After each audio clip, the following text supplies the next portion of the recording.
Alors, aujourd'hui, on va creuser un peu la question des réserves d'or de l'Algérie. On s'est basé, pour cette analyse, sur une source assez récente, une vidéo YouTube de la chaîne Couple Éco. Ça a l'air d'être leur créneau, ces analyses économiques, mais de manière assez accessible. Notre but, c'est de comprendre un peu où se situe l'Algérie par rapport à ses voisins africains et arabes pour l'or. Surtout qu'apparemment, il y a une découverte assez importante dont on parle pas mal. D'ailleurs, la source démarre fort, l'Algérie serait carrément numéro un en Afrique. Alors, on va décortiquer ça. Oui, tout à fait. Les chiffres officiels les plus récents, ceux du World Gold Council pour 2025 que la source mentionne, ils placent bien Algérie en tête en Afrique. On parle de 173 tonnes d'or.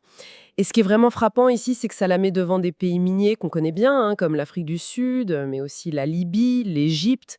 Donc oui, une position de leader continental assez nette. D'accord. 173 tonnes, ça c'est la base officielle, le point de départ. Mais bon, au-delà du classement, être leader africain, qu'est-ce que ça implique vraiment pour le pays? Bah, avoir autant d'or, ça donne un certain poids, c'est sûr. C'est un actif tangible. Ça peut rassurer les créanciers, par exemple. Potentiellement aider à stabiliser la monnaie si jamais il y a des turbulences. Et puis bon, peut-être aussi un signe d'une volonté de diversifier l'économie, même si l'or va pas remplacer le pétrole et le gaz comme ça du jour au lendemain. Mais c'est quand même un indicateur de richesse nationale qui n'est pas négligeable, quoi. C'est plus clair, oui. Mais alors, justement, l'actualité récente, selon la source, là ça devient vraiment intéressant, on parle d'une découverte de 60 tonnes d'os en plus, et on insiste sur le fait que ce serait de l'or pur. Absolument. L'annonce est toute fraîche, hein. Elle date du 3 juin dernier et elle vient directement du PDG de la Sodarem. C'est l'entreprise publique algérienne qui gère les ressources minières. Ces 60 tonnes, elles auraient été trouvées dans des mines qui existent déjà, qui sont déjà exploitées. Celles de Trekit et d'Amsmessa. C'est dans la wilaya, la région administrative si vous voulez, de Tamanrasset, dans le sud, le grand sud algérien. 60 tonnes d'un coup, et dans des mines déjà connues. Ça interpelle quand même. Comment on explique ça, cette découverte un peu tardive, non? Alors, la source ne rentre pas dans le détail du comment. Mais on peut imaginer, hein. Peut-être de nouvelles techniques de prospection ou alors une réévaluation des gisements qu'on pensait connaître. Le fait que ce soit dans des mines existantes, c'est ça qui est important. Ça pourrait vouloir dire que l'extraction serait potentiellement moins coûteuse et plus rapide que d'ouvrir un tout nouveau site. Et pour l'aspect or pur, ça suggère une autre teneur, donc plus de valeur et peut-être un raffinage plus simple. Bien sûr, faudra voir comment ces tonnes vont être officiellement comptabilisées dans les réserves prouvées. Ça, c'est une autre étape. Oui, parce que 60 tonnes, ça fait quand même plus d'un tiers des réserves actuelles. C'est énorme, si ça se confirme. Bon, maintenant, si on élargit un peu le cadre, par rapport aux autres pays arabes, ça donne quoi avec ces chiffres? Alors, avec les 173 tonnes officielles actuelles, l'Algérie est troisième dans le monde arabe. Devant elle, il y a l'Arabie saoudite, qui a beaucoup plus de réserves, et puis le Liban. Mais elle est devant d'autres pays importants, comme l'Irak ou la Libye, par exemple. Troisième rang arabe, donc. Mais la source vidéo va plus loin. Elle évoque une possible évolution. Oui, c'est une projection intéressante qu'elle fait.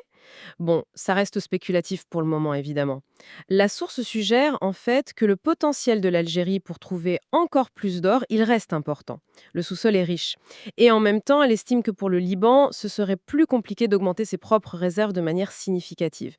Du coup, en reliant les deux idées, elle laisse entendre que l'Algérie pourrait, à terme, si ces 60 tonnes sont confirmées et ajoutées officiellement, et s'il y en a d'autres, eh bien, elle pourrait viser la deuxième place arabe.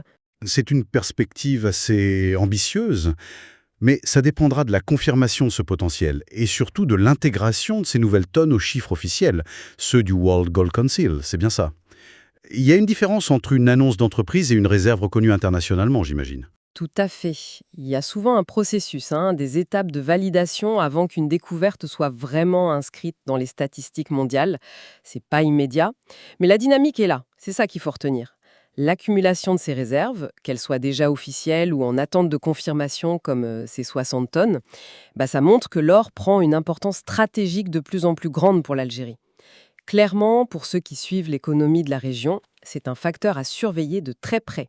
Bon, Alors si on récapitule rapidement, Algérie, leader africain avec 173 tonnes d'or, une annonce récente qui fait état de 60 tonnes de plus, de l'or de haute qualité, dans des mines déjà là, et puis troisième place dans le monde arabe, mais avec un potentiel pour grimper, selon la source qu'on a analysée. C'est exactement ça. Ces éléments brossent le portrait d'un acteur important sur le marché de l'or et dont le poids pourrait bien continuer à grandir au niveau régional et continental. Ce qui nous amène, peut-être pour finir, à une question un peu plus large, une réflexion. Si tout ce potentiel aurifère se confirme, et même se développe encore, comment est-ce que cet or algérien, finalement, pourrait influencer, voire remodeler le poids économique et peut-être même géostratégique du pays, que ce soit en Afrique ou dans le monde arabe, dans les années à venir? Voilà, une question qui va au-delà des chiffres bruts, pour y penser.